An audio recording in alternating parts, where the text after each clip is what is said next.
Today's militaries are equipped with an increasingly diverse range of camouflage uniforms. With technological advancements in the field of textiles and the digitisation of patterns, modern camouflage is more effective from a concealment perspective than ever before. A military force's combat uniform should ideally place primacy of effort on its ability to effectively camouflage its user. However, other factors may in some cases play a part. It's politics, man, politics.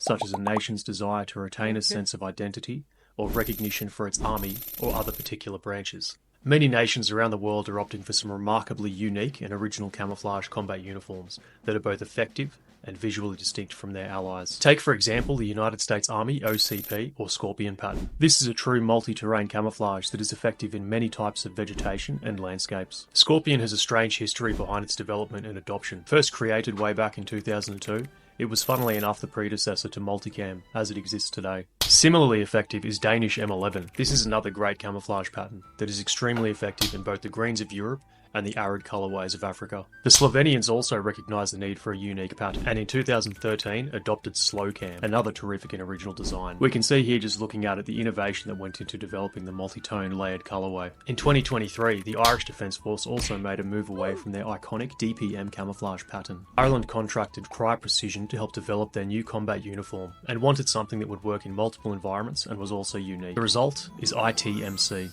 or Irish Transitional Multicam, which is absolutely groundbreaking. ITMC can be recognised by the F letters woven into the pattern. It also features a very dapper looking camel equipped with a glorious moustache. Not to be outdone when it comes to camels, the Australian Defence Force also replaced their legacy DPCU or Jellybean pattern in 2014 with the Australian Multicam Camouflage Uniform, or AMCU. AMCU shares traits with the previous Australian pattern, AMP, which was also licensed from Crye Precision. By absolutely no coincidence or link to the Irish design, AMCU also features the dapper camel. However, debate rages to this day over if this is really a moustache camel or is in fact a sunglasses snail. A short hop over the pond brings us to New Zealand's MTP pattern. This is another example of a creative camouflage pattern, and while the blotches and shapes may be similar in appearance to British MTP, the colourway is noticeably darker. On the topic of British MTP, this pattern was also designed by Crye Precision, who developed the modified pattern at the behest of the British Ministry of Defence. It was introduced in 2010, with the purpose being to replace the existing woodland and desert DPM uniforms. The British were not the only ones to replace their woodland and arid uniforms with a single type. In a similar effort, in 2022, the French army sought to replace its existing separate woodland and desert patterns with a singular all-domain camouflage. As a result, BME multi-terrain uniform was selected as the French army's pattern in 2022. The French intend to issue this across their force by 2024. Also in 2022, and in a move that surprised many, the Belgian military announced it was replacing its jigsaw camo pattern. This iconic uniform is being replaced with another equally distinct and unique pattern. As you can see here, this new Belgian pattern will no doubt give them a sense of identity and help them stand out from their NATO allies. With that being said, it's not just NATO allies who have been getting really creative in their new uniform selections. Even the Chinese are moving towards a set of visually distinct and original uniforms. Pictured here is the new camouflage pattern of the People's Armed Police, or PAP, or PAP. As we can see, it features a base multi-tone layer with mid and top coats of shrinking abstract blotches. Truly remarkable. Poland, Portugal, Peru, Georgia, Montenegro and Spain are also some examples of countries that have adopted truly unique camouflage patterns, and I no doubt are all extremely impressed and pleased with their stunningly innovative and original service dress uniforms.